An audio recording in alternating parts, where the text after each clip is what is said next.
La NBA, l'élite du basket mondial, l'arène des titans. Taille moyenne des joueurs, 2 mètres. Détente sèche moyenne des joueurs, 1 mètre. Les combats sont aériens, physiques, et la vitesse sur le terrain est folle. Mais ce qui fait la particularité de ce sport, c'est surtout l'adresse. Ici, il s'agit quand même d'enfiler un ballon de 25 cm de diamètre dans un cercle qui en fait 45. La marge d'erreur n'est pas large, surtout quand on tire à 9 mètres du panier. Qui dit sport d'adresse et de précision dit concentration. Qui dit concentration dit silence. Golf, tir à l'arc, tir à la carabine, tennis et tennis de table, ces sports d'adresse ultra exigeants se pratiquent dans une ambiance de bibliothèque. Pas de silence sur un terrain de basket. Si tu veux jouer à haut niveau, il va falloir réussir à te concentrer par tes propres moyens. Et pour mettre ton tir, il va falloir te créer une bulle au cœur d'un chaudron assourdissant. Car oui, dans un match de basket, il y a du bruit, celui des fans et celui des joueurs. Et on va s'intéresser aujourd'hui au bruit que font les joueurs, car le basketball est probablement le sport collectif où on va retrouver le plus de trash talk. Que ce soit sur le playground de ton quartier ou en NBA, la coutume des basketteurs est de se chambrer. Mais pourquoi ? Pourquoi le trash talk est roi dans le royaume de la balle orange ? Bon, même s'il n'y a pas vraiment d'études sérieuses sur le sujet, je vais me permettre de vous soumettre quelques hypothèses. N'hésitez pas à rajouter les vôtres en commentaire. Hypothèse numéro 1. Alors, déjà, prendre un shoot au basket, c'est très compliqué physiquement, mais surtout mentalement. C'est tellement compliqué que même au plus haut niveau, on peut se retrouver dans ce type de situation où aucun joueur ne souhaite porter la responsabilité du tir. Pourquoi ? Car naturellement, un joueur s'apprêtant à shooter peut se faire torturer l'esprit par un certain nombre de questions. Comment mon coach et mon équipe vont réagir si je loupe ce shoot, alors que j'ai déjà loupé les 2 précédents? Est-ce que je devrais pas plutôt faire une passe? Est-ce que je vais me faire contrer? Même si ces questions sont légitimes, elles vont évidemment parasiter la concentration du tireur. Vous allez me dire, c'est pareil au foot. Mais pas complètement. Au foot, tu as combien d'opportunités de tirer dans un match? 2, 3, voire 5 grand maximum. Au basket, tu vas te retrouver en moyenne 15 fois dans cette situation. Un petit exemple, la légende Kobe Bryant a tiré en moyenne 20 fois par match pendant toute sa carrière. Donc dans ce sport, ta concentration, ton adresse et la précision de ton tir vont être challengés en permanence. Et finalement, en faisant un 4 sur 30 au tir, un joueur laisse peu de chance à son équipe de remporter la rencontre. Et c'est pour ça que déconcentrer son adversaire avec quelques mots doux bien choisis, ça peut rapporter gros.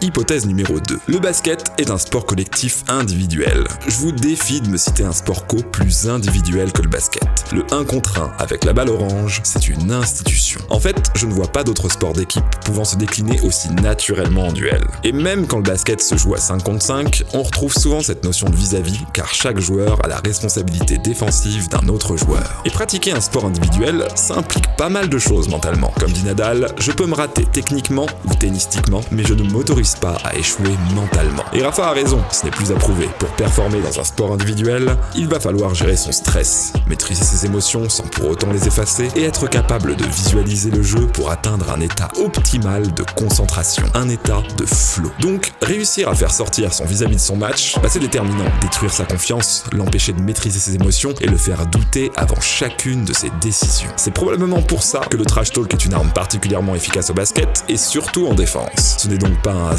si les plus gros trash talkers de ce sport sont souvent des défenseurs d'élite. Michael Jordan, Kobe Bryant, Kevin Garnett, Gary Payton ou encore Draymond Green et Pat Beverley, ces joueurs, excellents défenseurs, vont essayer d'installer un fauteuil en cuir dans un coin de ton cerveau. Ils vont s'y asseoir pendant toute la rencontre et ils vont te parler de la plus douce et chaleureuse des manières pour te faire vriller. Mais en attaque, à quoi sert le trash talk? Bah oui, en attaque, c'est toi qui shootes, c'est toi qui dois te concentrer. Pourquoi vouloir rajouter de la hargne à ton défenseur? Pourquoi vouloir rajouter plus de pression sur tes propres épaules? C'est ce qui m'intéresse et c'est ce dont j'ai envie de vous parler aujourd'hui. Car il y a un attaquant dans l'histoire de la NBA qui incarne le trash talk dans sa forme la plus écœurante.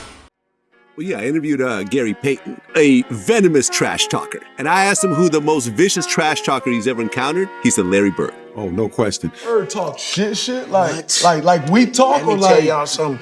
Bird used to tell me, look here, man, I'm gonna go shoot this motherfucking jumper in your face right there in that corner. And it's gonna be your Christmas present. I'm gonna wrap it up and bust your head open.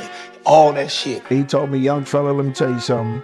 I can shoot a jumper anywhere I want to. You supposed to be a great defender, right? I'm gonna make sure I tell you where I'm gonna shoot the ball at. And I was like, man, come on now, you're not gonna shoot the ball. And so he said, I'm gonna take you over in that corner right there. You see it over there by my bench, right? And I'm gonna give you something, and it's gonna be this jumper. So he went right to that corner, and I'm up on him, I'm under him. And he said, young fella, what did I tell you I was gonna do? And he turned around, raised up, and it was all drawn. And I said, shit, I ain't gonna mess with you no more. He's the coldest dude I ever seen with that shit, man. Everybody talking about these greats, they'll be always mentioning him. He was the shit. Yeah, shit, man. He'll give it to you any way he wanted to. Larry Bird was cold. Larry Bird est considéré par la quasi-totalité des joueurs comme le plus gros trash talker de l'histoire du basketball. Car le vrai problème avec ce joueur, et c'est pourquoi je l'ai classé numéro 1 de cette série de vidéos, c'est que pendant longtemps, Larry Bird fut un problème impossible à résoudre pour ses adversaires. Il était tout simplement trop fort.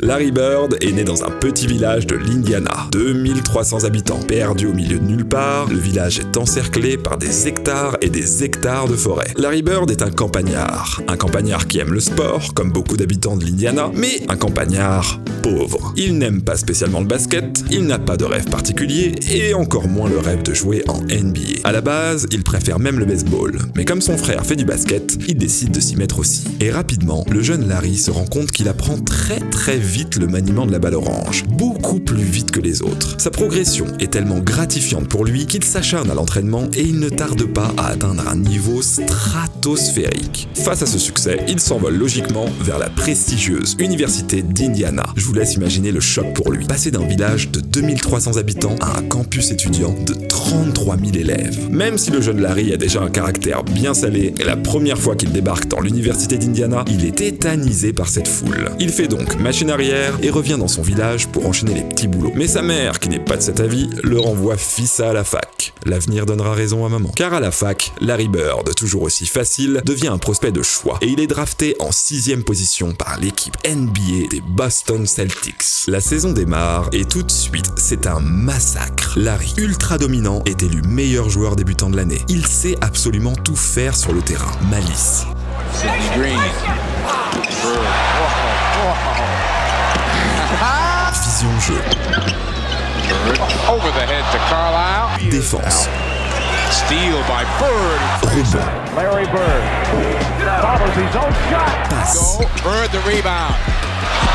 Over his Shoot head. à 3 points. Seconds. Two. Bird a runner. It's good. Shoot mi-distance. 6.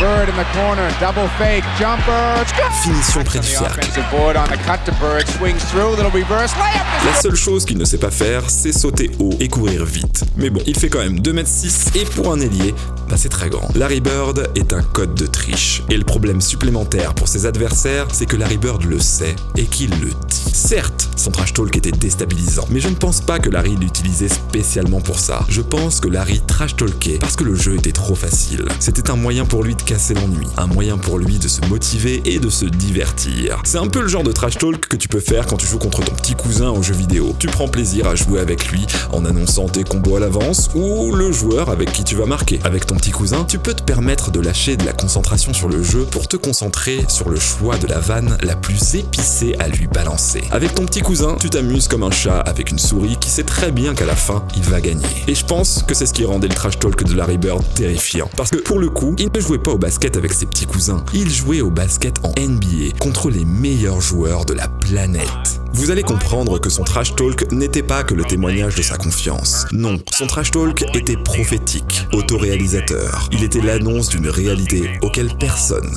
ne pourrait échapper. Laissez-moi vous raconter. All-Star Game, année 1986. C'est l'heure du premier concours à 3 points de l'histoire. Avant l'épreuve, Larry Bird est le dernier à rentrer dans le vestiaire des joueurs convoqués au concours. Quand Larry entre dans le vestiaire, il trouve les joueurs assis sur leur banc, silencieux et concentrés. Larry lance. Bon, qui est le mec d'entre vous qui arrivera à la 2e place? Et après ça, il gagne le concours. Il se justifiera plus tard en interview. Well, it wasn't a big deal. It's just that it's a very somber locker room. Nobody was saying anything because we compete against each other, you know, mostly on a nightly basis. And there's not a lot of rapport going back and forth, but pretty quiet guys, a little nervous. A lot of the guys that was in the competition were great shooters, but they were bench players. You know, they didn't play maybe 12, 10 minutes a game. So it's a whole different feeling when you get out there, because when you're shooting that basketball and there's 20,000 people in the arena, there's 40,000 sets of eyes on you. It's a little different, and it's just you. So I knew they was under a lot of duress anyway, so I said it just to break the ice, but I didn't think it would ever leak out there.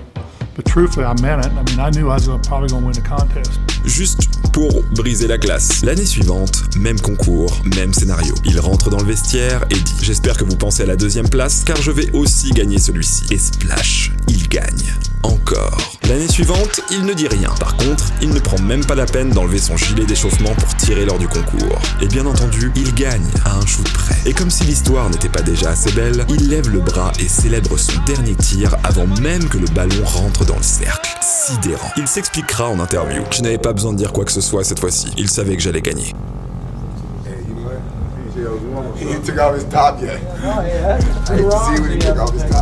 Et des exemples de trash talk comme ça, il y en a plein, vraiment plein. On pourrait faire une vidéo de 2 heures en alignant simplement toutes les anecdotes. Mais avant de conclure, je veux quand même vous raconter mes 3 préférés.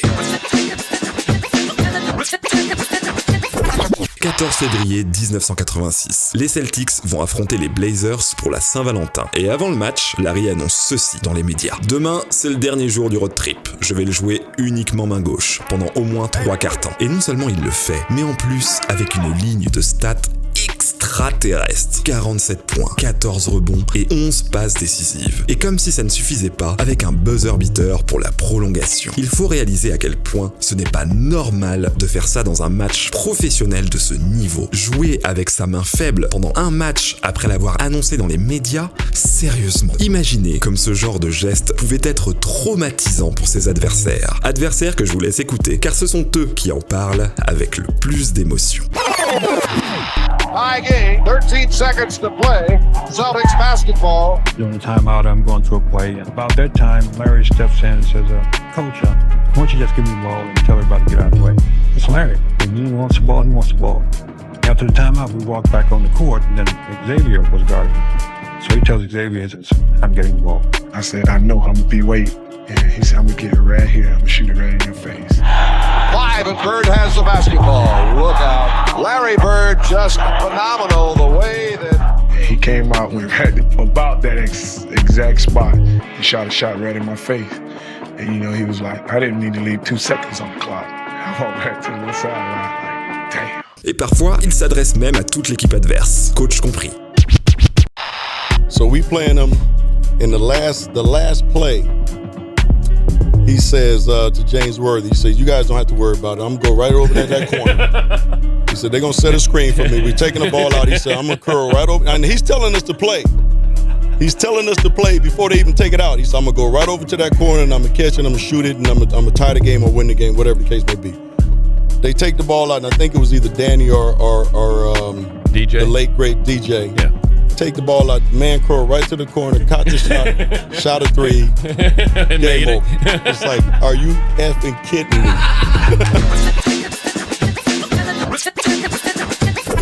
C'est ça, Larry Bird, un joueur écœurant. Et comme en témoigne son palmarès flamboyant, c'est un génie rare au-dessus de la mêlée. Un joueur qui a définitivement mieux compris le basket que quiconque sur cette planète. 3 trophées de MVP, 3 titres de NBA, des records de points, des records de concours à 3 points. Seul son dos a réussi à mettre fin à sa domination en tant que joueur. Car son génie ne s'arrête pas là. Après avoir pris sa retraite, il a démarré une carrière d'entraîneur et il a été élu meilleur coach NBA dès la première année. C'est du jamais vu. Son palmarès, en 3 ans de coaching, 2 finales de conférence, 1 finale de championnat. Puis Larry Bird se lasse du coaching et décide de démarrer un poste de dirigeant du club d'Indiana, l'état de son enfance. Palmarès, il est élu meilleur dirigeant de NBA dès la première année. Autant de talent dans autant de compartiments du basket, jeu, coaching, dirigeant de club, on frôle l'absurdité. À l'image de son trash talk, tout ce qui touche au basket, Larry le réalise à la perfection. Il disait, un gagnant est une personne qui a identifié ses talents, a travaillé avec acharnement pour les développer et a utilisé les dites capacités afin d'accomplir ses objectifs. And last but not least,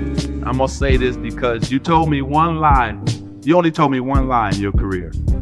Only one. And you only lied to the fans and all the people in the world one time. Do you know what that lie was? You don't remember, do you? Larry Bird said that there would be another Larry Bird one day. And Larry, there will never, ever, ever be another Larry Bird.